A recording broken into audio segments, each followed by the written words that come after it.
There's a myth that saturated fat is good for you. Most of the folks in the paleo and keto communities think that the more saturated fat that you eat, the better.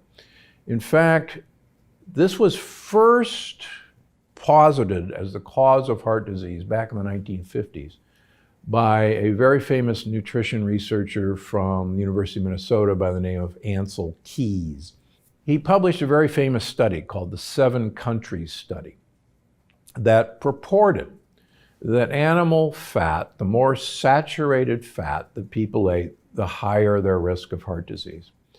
Now, he presented his findings to the World Health Organization, and the World Health Organization believed what he said. And so the low-fat movement came about.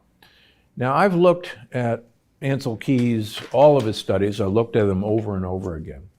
And interestingly enough, Ancel Keys is tied for the longest living nutritionist on record. And Ancel Keys, I've had the pleasure of interviewing his housekeeper, ate huge amounts of olive oil. Now, olive oil is not a saturated fat. But what happened with Ancel Keys was people took his data and they thought he was demonizing fat. He wasn't at all. He was demonizing animal saturated fat. So what I've looked at Ancel Keys' data and my own data in that animal fats are associated with animal protein.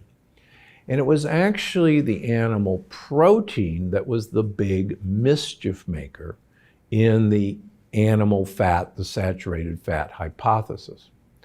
Now, so having said that, the more olive oil that I can get into you, the better your longevity and the better your brain health. And I've got a lot of tricks in the longevity paradox to tell you how to use olive oil or the polyphenols in olive oil to maximize your brain health and your lifespan.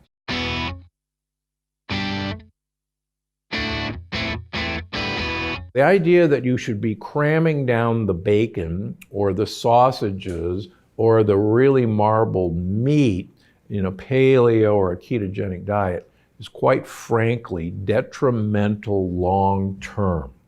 It turns out that animal protein, and it doesn't matter if the animal's a fish, it doesn't matter if the animal's an egg, if it doesn't matter if it's cheese, animal proteins absolutely cause you to age quicker, and absolutely in the case of beef, lamb, and pork, increase your risk of developing cancers.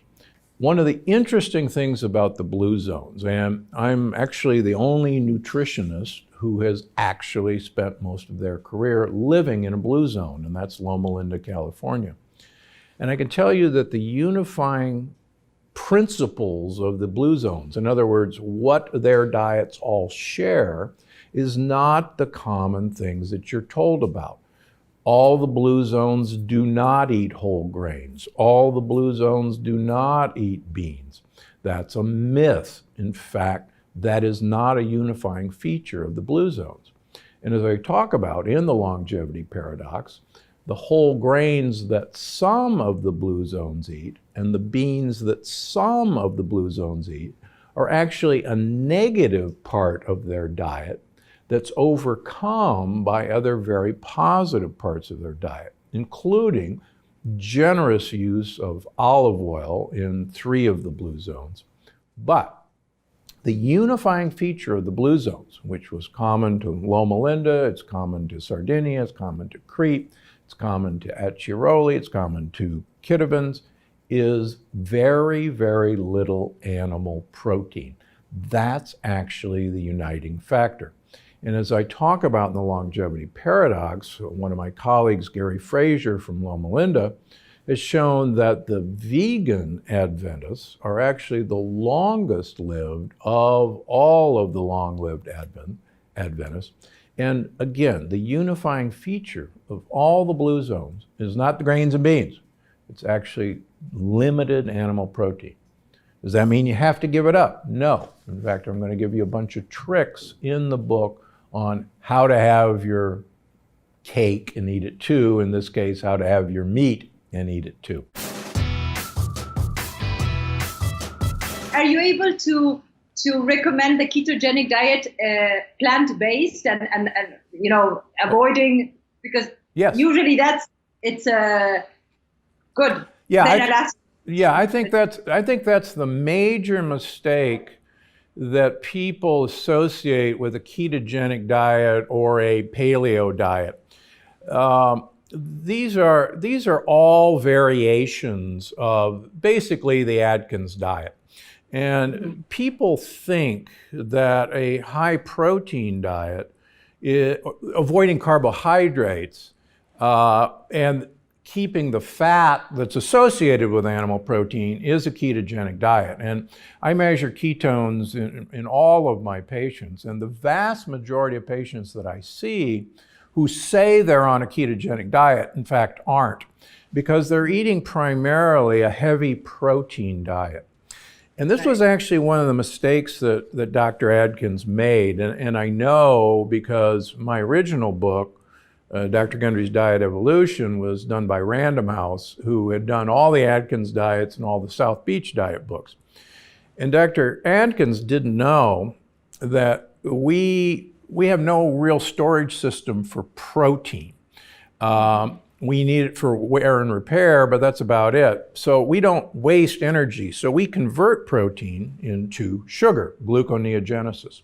Mm-hmm. And he actually died a fat man. And so many people in the ketogenic community don't know that protein will turn into sugar. So to get back to your question, I basically tell my patients that I want them to become a gorilla who lives in Italy.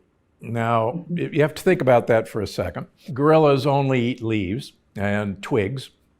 Mm. And why I want them to live in Italy? Because I want them to consume 1 liter of olive oil per week. And that's a huge amount of olive oil. It's about 12 to 14 tablespoons a day. But there's a very interesting Spanish study of 65-year-old people who were followed for 4 years, and I'll briefly summarize it. One group had to have 1 liter of olive oil per week for 4 years and have a Mediterranean diet.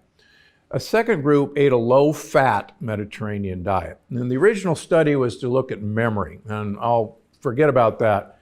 But the women in the olive oil group had a 67% less incidence of breast cancer over that time period than the women in the low-fat Mediterranean diet.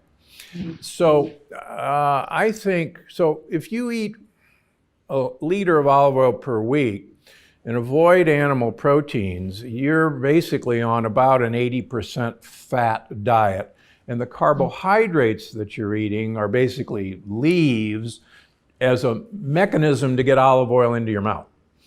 So that's what I do with my patients. Now, I'm not successful entirely. A lot of people will not give up animal protein, but the more I can diminish animal protein, the more successful I am with this program. And among other things, what I want to do is get the gut bacteria participating in educating the immune system. Most of the low-carb diets, whether they're a paleo diet, an Atkins diet, a keto diet, work because they're eliminating most of the lectin-containing foods, which are primarily in the vegetables and the grains and the beans that we're eliminating in those diets. So there wasn't anything miraculous about the high protein or the high fat diet. It was actually what was miraculous was the lectin elimination that they didn't talk about because they actually didn't know that that's why they worked. In fact, when my first book, Dr. Gundry's Diet Evolution, was bought by Random House 11 years ago now, they had done all the Atkins diets and all the South Beach diets. And I had figured out what was wrong with those diets. And one of the things that was common in both those diets is you eliminated grains and beans from phase one. After phase one, you reintroduced grains and beans, and invariably people gained weight. So the answer was, well, go back to phase one, where you eliminate grains and beans. And it didn't click in any of the editors' minds that the reason you had to go back to phase one was not to be low carb again, but to get rid of the lectin-containing foods that were the grains and beans. So that was one of the observations that I made that such a successful book.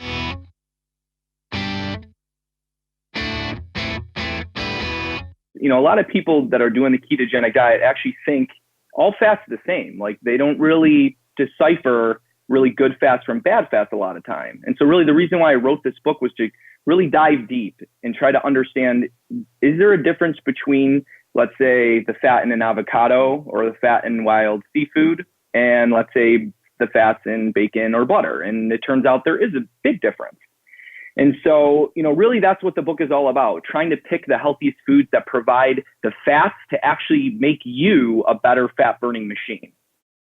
So you mean there is a difference? I shouldn't eat a stick of butter every day if I'm on a ketogenic diet? That's not good for me?